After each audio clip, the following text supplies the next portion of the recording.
Hi everyone, welcome back to Travel 101 and welcome back to another Digital Nomad video. Okay, so I guess you're watching this video because you're interested in visiting Chernobyl.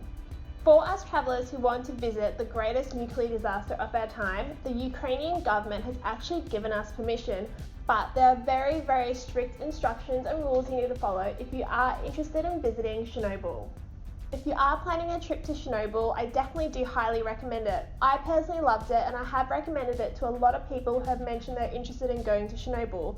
Now before you do decide to go, you do need to know how to visit Chernobyl and how to visit it safely, and I'm going to run through that right now.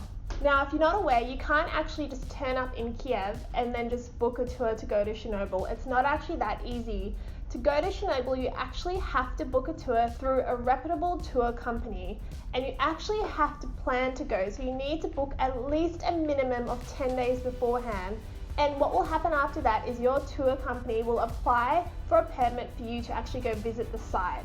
It's not as simple as rocking up, as I said. You do need to make sure you plan this appropriately and plan to book through the correct tour company. I will actually link below who I actually booked my tour with, and I highly recommend it. It was very well organized, the tour ran smoothly, we had no hurdles getting through any of the checkpoints, and I felt completely safe the entire time. Secondly, you are going to be exposed to radiation.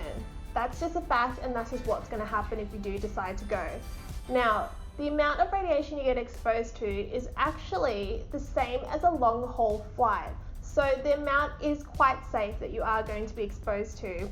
Now booking through a reputable tour company again is so important because they will actually bring tools to read radiation levels throughout your entire tour. We actually had Geiger meters provided by this tour company throughout the entire trip, so we're able to test areas ourselves to just give us a little bit of an extra peace of mind. Thirdly, you just cannot touch anything there. You cannot sit, stand, walk away from the group, lay in the snow if there's snow, none of that at all. Your guide will tell you where is safe to go and you will need to walk where they walk. This is because there are still radioactive particles throughout the whole entire exclusion zone. We were informed by our tour guide that if we step in radioactive particles or we come into contact with them, they may attach themselves to our clothing. Now to leave the exclusion zone, you actually go through quite a few tests. This is to ensure you don't have any particles attached to you. If you do have any particles attached to you, they can be cleaned off. Now we were told that if they cannot remove any of the particles, we may have to leave that piece of clothing behind, and there have been people in the past that have had to leave their shoes, their jackets behind because unfortunately they came into contact with radioactive particles. So if you're planning on straying from the group to get that perfect selfie or that perfect travel pic, I would suggest not to. Now, despite the chilling details of this explosion, there are so many tourists that still head to Chernobyl, and it is definitely something that you should consider. As long as you follow these rules, it is safe to visit, and it is definitely something that should be added to your bucket list.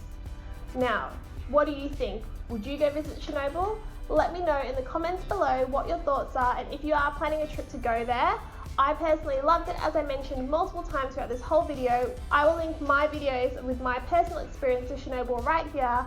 And as always, we cannot wait to see you in our next video.